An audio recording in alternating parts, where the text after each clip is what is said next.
एक बार की बात है, एक लड़के का नाम था वैभव। वैभव बचपन से ही एक सपने को संजोए हुआ था, एक अच्छे कॉम्पिटिटिव परीक्षा को उत्तीर्ण करके एक बेहतरीन नौकरी पाना। पढ़ाई में भी वो बहुत प्रतिभाशाली था और उसके माता पिता हमेशा उसके समर्थन करते थे। वैभव धीरे धीरे बड़ा होता गया और जब वह पूरी तरह से तैयार हुआ तो उसने उस परीक्षा की तैयारी करना शुरू की, जिसका सपना उसने हमेशा देखा था। उसके माता पिता ने भी उसका समर्थन किया और उसे एक महंगी कोचिंग में एडमिशन दिलवाया। अब वैभव कोचिंग में जाकर अपनी तैयारी करने लगा। उसकी पढ़ाई अच्छे चल रही थी, लेकिन अचानक उसकी जिंदगी में एक लड़की आई जिसका नाम था वर्तिका। वर्तिका भी उसी कोचिंग में पढ़ती थी और उसी परीक्षा की तैयारी कर रही थी। वह पढ़ाई में अच्छी थी, लेकिन वैभव से अवश्य ही थोड़ी कमजोर थी। धीरे धीरे उन दोनों के बीच दोस्ती बढ़ती गई। वर्तिका अक्सर अपने सवालों के जवाब पूछने के लिए वैभव के पास आती थी और दोनों एक साथ पढ़ाई करते। उनकी दोस्ती गहरी होती गई और दोनों में पढ़ाई को लेकर प्रगति भी होती रही। लेकिन एक दिन ऐसा आया जब वैभव का वर्तिका के कारण किसी न किसी तरह से ध्यान भटकने लगा। उसका सपना था उस परीक्षा को उत्तीर्ण करना, लेकिन वह इतना व्यस्त हो गया कि उसने अपने मोबाइल फोन पर दिन भर समय बिताना शुरू कर दिया। हर समय यही सोचता रहता कि वर्तिका उसे कब जवाब देगी या उसे कब कॉल करेगी या उसने उसे कल क्या बोला। इस कारण उसकी पढ़ाई रुक गई। समय बीतता गया और अंततः परीक्षा का दिन आ गया। जब परिणाम घोषित हुआ तो सभी हैरान रह गए।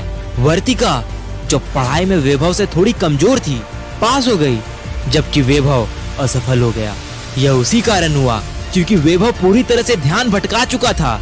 यह कहानी सिर्फ वैभव की नहीं है, बल्कि लाखों छात्रों की है जो इस समस्या से जूझ रहे हैं और जिनका सपना कहीं न कहीं खो जाता है। इसीलिए आज हम देखेंगे कि इस समस्या से कैसे बाहर निकला जाए और इसके समाधान क्या है। इसमें यह भी नहीं देखते कि किसी का बाल कैसा है या चश्मा कैसा है और एक लड़की कैसे उनके जीवन में प्रवेश करती है। हम यहाँ मानसिक छात्रों की बात कर रहे हैं। आज हम बात करेंगे कि अपोजिट जेंडर के प्रति ध्यान बंटना क्या होता है, चाहे वो लड़की हो या लड़का। कितने ही छात्र हैं जो इस समस्या का सामना कर रहे हैं। मैं कई छात्रों से बात कर चुका हूँ और उनकी कई कहानियां सुन चुका हूँ जो कहते हैं कि इस कारण से वे अपनी पढ़ाई नहीं कर पा रहे हैं। ऐसा करने से उनका जो सपना बचपन से है वो कहीं खो जाता है। इसीलिए मैं आज एक शिक्षक के रूप में नहीं, बल्कि एक बड़े भाई के रूप में यहाँ हूँ आपको समझाने के लिए। आइए सबसे पहले उन समस्याओं को समझते हैं जो आप भी शायद रोजाना सामना कर रहे होंगे। पहली समस्या है दिन भर मैसेज का जवाब पाने की प्रतीक्षा करना। क्या आप कभी अपने फोन को बार बार चेक करते हैं? क्या वर्तिका ने जवाब दिया या नहीं? इस प्रक्रिया में बहुत समय बर्बाद होता है। दूसरी समस्या यह है कि आप भावनात्मक रूप से कमजोर हो जाते हैं। ऐसे छात्र जो इन चीजों में उलझ जाते हैं वे किसी न किसी तरीके से भावनात्मक रूप से कमजोर हो जाते हैं। अगली बड़ी समस्या यह है कि आप दिन भर एक ही विचार में उलझे रहते हैं, जैसे उसने मुझसे ऐसा क्यों कहा या उसने मुझे जवाब क्यों नहीं दिया।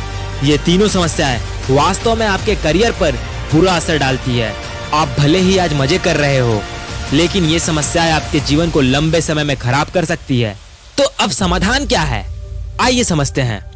सबसे पहले आपको यह समझना होगा कि ये समस्याएं किस कारण से है। अगर आपको यह समस्याएं महसूस हो रही है तो ये केवल आपके साथ नहीं हो रहा है, ये आम है। आप टीनेज के छात्र हैं। आपको यह समझना होगा कि इन समस्याओं को सामना करना पूरी तरह सामान्य है। अगली बात, यह नॉर्मल है जो कई छात्रों में है। हमें इसे समझना होगा कि हमें अपने साथ अन्य लोगों के नजरिए को भी समझना होगा। हमारा ध्यान इसलिए भी बढ़ता है क्योंकि हम फेसबुक, इंस्टाग्राम और अन्य सोशल मीडिया प्लेटफॉर्म पर बहुत अधिक समय बिताते हैं। इस वक्त हमने अपनी ऊर्जा उन्हीं चीजों में लगा रखी है जो हमें हमारे लक्ष्य से दूर ले जाती है।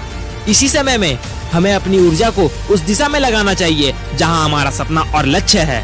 आपने कभी यह सोचा है कि जब आपके मोबाइल की बैटरी लेवल कम होता है तो आप उसे चार्ज करने के लिए कितनी जल्दी दौड़ते हैं, लेकिन क्या आपने कभी अपने जीवन के सपनों और लक्ष्य को चार्ज करने के लिए उतना ही मेहनत किया है? कितनी बार आपने अपने लक्ष्य या अपने सपने के लिए दिमाग और शारीरिक ऊर्जा लगाई है? यह वही समय है जब हमें अपनी ऊर्जा को सही दिशा में लगानी चाहिए। अब अगला कदम है अपनी समस्याओं की पहचान करना और उनके लिए एक योजना बनाना। यह महत्वपूर्ण है कि आप पहचाने कि आपकी समस्याएं क्या है।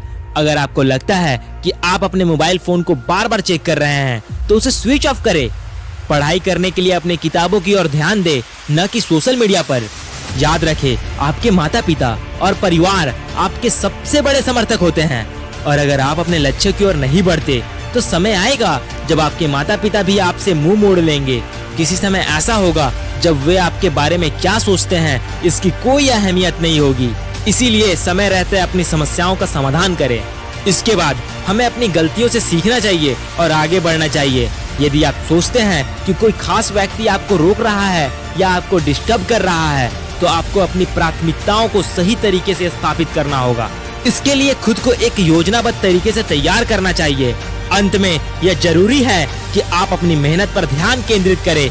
यह ध्यान रखें कि आपकी पहचान उस काम में निहित है जो आप कर रहे हैं। जीवन में कोई भी चीज महत्वपूर्ण नहीं है अगर आप अपने लक्ष्य को भूल जाते हैं। इसीलिए यह जरूरी है कि आप हमेशा अपने सपनों की ओर ध्यान दें और मेहनत करें। इन सभी बातों को ध्यान में रखते हुए अपनी मेहनत और अपने सपनों पर ध्यान केंद्रित करें। जब आप अपने लक्ष्यों की ओर ध्यान बढ़ाएंगे तो सफलता आपके पास आएगी।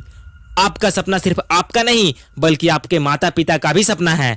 इसीलिए कहीं भी विचलित ना हो और अपने लक्ष्य की ओर बढ़ते रहें। जय हिंद, वंदे मातरम।